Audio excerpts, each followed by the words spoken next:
Ampitsikitsikina indray no alohana ny arahaba soa amin'ny andro faharoa sahady amin'ity herinandro izay iarahantsika mijery ny amin'ireo hetaheta lalin'ny fanahy ity dia mba ho fotoana ahitana ny fitiavan'i Kristy indray izany androany ka hitombonao aminy ary koa andraisana fitahiana hery entina miatrika ny fiainana. Andro faharoa sahady aminao ka ity andro faharoa ity dia manana lohahevitra manao hoe mandrodana ny manda. Andeha arivavaka isika mba hanomboantsika izany fiaraha-mianatra izany. Andriamanitra ray tsara indrindra dera sy ny saotra ny laza ary ny voninahitra ny eo anao mandrakizay. Noho ny fitiavanao dia indreto indray izay afaka hiaraka hianatra fanirinay hoe ny fanahinao masina no hitarika anay ka hanazava ny fosin'ny sainay ary hanampy anay ahafantaranay ny sitraponao dia mba hiainanay mifanaraka amin'izany. Misaotra indrindra Andriamanitra fa aminaran'i Kristy ny ivavahanay. Amen. Mandrodana ny manda. Inandray ireny no valin'ny hetaheta lalin'ny fanahy. Hojerentsika ao anatin'izany ao amin'ny soratra masina raha miresaka isika ny amin'izany hoe mandrodana ny manda izany dia ao amin'ny Romanina 5:7-7 dia asaiko ianao mba hiaraka mamaky azy aloha. Romanina 5:7-7 dia izao ny voalaza. Vakitsika amin'ny anaran'i Kristy manao hoe kanefa amin'izany rehetra izany dia manoatra noho ny mpandresy isika amin'ny alalan'ilay tiantsika. Raha miresaka izany isika hoe mandrodana ny manda, raha mpifandraisitsika amin'izay andiny soratra masina amin'ny Romanina 5:7-7 izany ilay izy dia misy resaka hoe ao amin'ilay tiantsika dia manoatra noho ny mpandresy isika ary amin'izany rehetra izany. Maro tokoa manko ary samy amin'ny endriny samy hafa, samy manana azy ny fiainana, indrindra ny fiekana izay hatrehiny tsirairay amin'izao vanim-potoana misy antsika izao. Ary io tsy mifidy sarangan'olona na hoe mifidy hoe lehilahy na vehivavy fa na iza amin'izao fotoana izao dia tena hoe samy manana an'izay fiekana hatrehiny fa ny fisehony, ny endriny, ny hoe ahoana ny momba azy izay no samy hafa na hoe samy manana ny azy zany dia ny zavatra hita nefa dia hoe indrindra fa ny vehivavy dia tena maro no misedra olana amin'izao fotoana izay iainantsika ankehitriny izao. Dia samy manao ny ezaka mifanandrify amin'ny heniny tsirairay avy mba hatafavoahana ao anatin'izay olana mangeja azy, mba ahitana vahaolana, mba hoe hamiratra, mba hoe ahita fahasambarana eto amin'ity fiainana ity. Ary matetika no zava-misy hita dia sady mampalahelo no mampisento efa ratsy izao fiainana misy antsika izao. Mbola misy azo antenaina ary ve? Mbola afaka ny voarodana ve ny manda izay mamefy tsy hananan'ny olombelona fahasambarana eto amin'ity fiainana ity? Mbola misy azo antenaina ary mbola misy azo atao manoloana an'izany.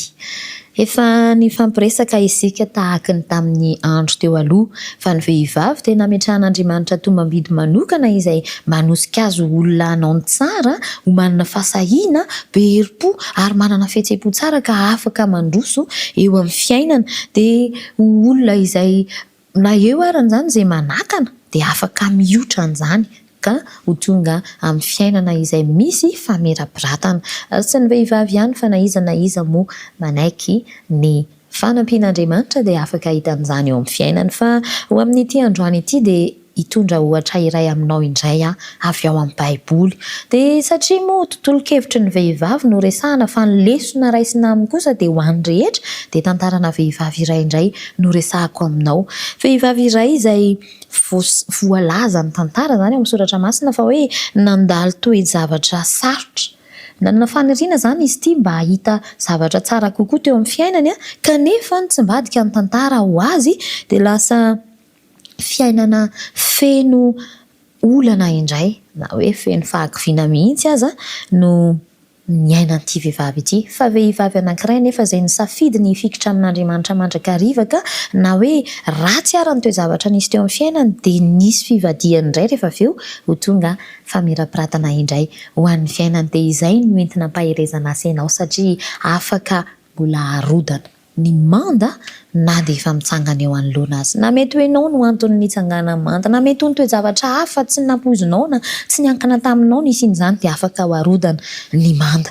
Tsy izay ity vehivavy izay atao ohatra iray resahana aminao ity fa i Naomi.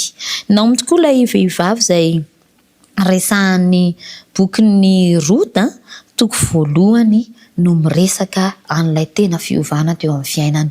Ao amin'ny bokin'ny Rota tokoa dia namoy an'izay rehetra sarobidy teo amin'ny fiainany ity vehivavy antsoina hoe Naomi ity, ao amin'ny toko voalohany amin'ilay boky no miresaka an'izay. Izy manko namoy ny toerana fonenany aloha. Nandeha niala tamin'ny toerana izay nisy azy ireo izy sy ny ankonany ary namonjy toeran-kafa mba hitady ravinahitra dia tany amin'ny toerana izay nalehany. Raha efa nafoiny izany ny fonenany fa nakany an-tany hafa izy dia nafoiny ny vadiny rehefa tonga tany. Ary tao aorianan'izay ary dia nafoiny ihany koa ny zanany roalahy noho io fifindrana izay nandehanany tany an-tany hafa hoe mitady ravinahitra io. Tany am-piandohana izy dia fikasana tsara ny tao anatiny ny amin'ny hoe ila ravinahitra satria nandalo mosarena izany ny firenena izay nisy azy dia nitady toeran-kafa izy mba ahatonga ny ankohonany anana izay ilaina. Fa zavatra hafa no nitranga rehefa tany. Nodimandry ny vady ianteherana, nodimandry ihany koa ny zanak'aroalahy izay nananana izy mivady ary izy rery sisa ramatoa anankiray izay nasa raha amin'ny fomba fitenitsika dia hoe lasa vatoko boribory tsy nanana an'izay ianteherana intsony satria ny fananana efa nilaozana, ny fonenana raha teo araka izany ny fianakaviana sy ireo namana tany amin'ny firenena izay niaviana dia tonga taty an-tanin'olona nefa very ny vady, very ihany koa izany hoe maty izany ny vady aman-janany dia lasa olona nampalahelo.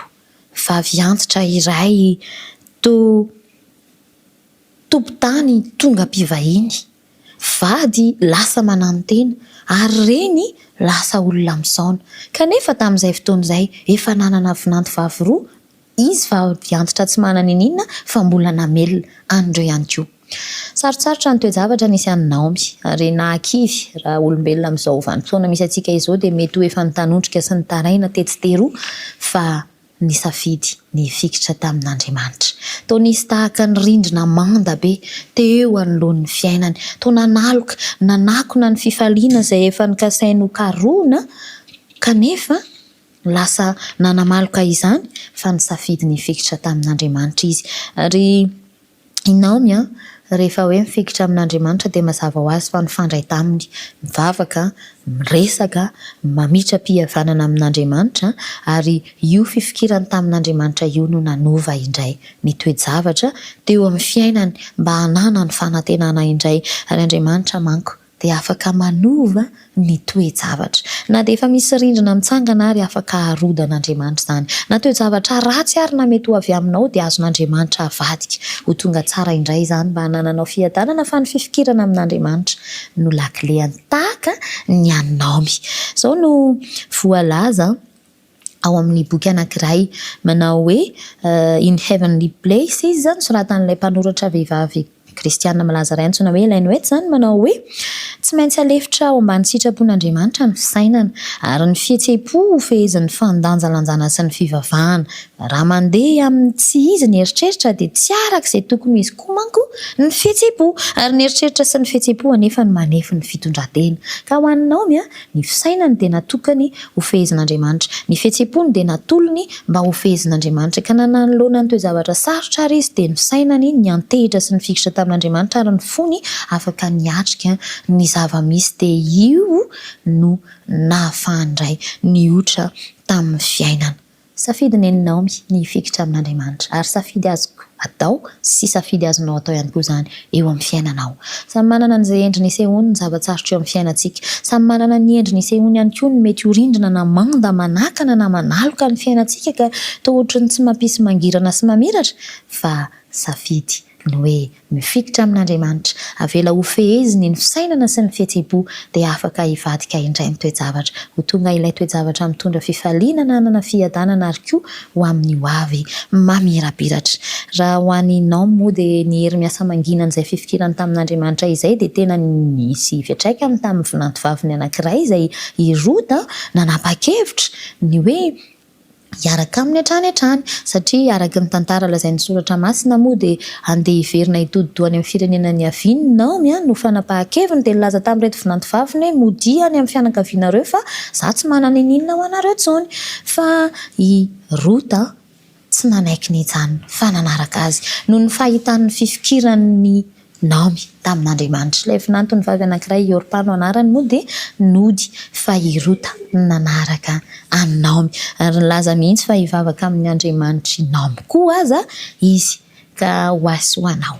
Ny fiatrehana ny toe-javatra sarotra amin'ny fifikirana an'Andriamanitra no hanampy hifeny eritreritra sy ny fihetseham-po ary ampitoetra fanantenana indray dia tsy hanaonao foana, tsy hamoy fo fa hiotra ka ninninona zavatra manakana na hoe tsy maintsy hisaotiana hoy isika izany eo amin'ny fiainana dia afaka handroso isanandro isanandro. Mampirisika anao inona re ny hetaheta lalin'ny fanahinao ao, ny ahita fahombiazana ve, ny ialany rindrina manakana amin'ny fiainanao io ve, tadiavo Andriamanitra ary mifikira aminy. Avelao ny fisainanao sy ny fihetseham-ponao feheziny dia ho hitanao fa ho avadiny indray ny toe-javatra ho tsara ary ahita ny famirapiratany voninahiny ianao eo amin'ny fiainanao. Dia hirodana ny manda satria Andriamanitra no mahay an'izany. Andriamanitra ne hanampy anao, hampifikitra anao aminy isanandro isanandro ary hanampy anao mba hahitanao ny sitrapony ka hanatanterahanao izany dia ianao hamirapiratra ary hatsapa ny voninahiny hamirapiratra eo amin'ny fiainanao ary koa ho hitan'ny hafa. Andeha ary hivavaka isika. Andriamanitra ray, misaotra indrindra ny amin'izany hafatra sarobidy izany. Samy manana an'izay manjohanay tokoa izahay ka ny fanindrinay ahitany voninahitrao ka sy ny fiainanay tsiraray avy. Ary sy ny tony izahay hanankina sy hametraka ny fisainanay sy ny fihetseham-ponay eo aminao ary hifikitra aminao isanandro isanandro mba hahitanay ny famirapiratany voninahitrao ary hanananay fiadanam-po amin'izao fiainana izao. Misaotra indrindra misaotra ny amin'ny hitahinao ihany koa ity namana miara-mivavaka ity. Anaran'i Kristy. Amen. Dia izay indray ary ny fotoana androany fa rary sy indrindra.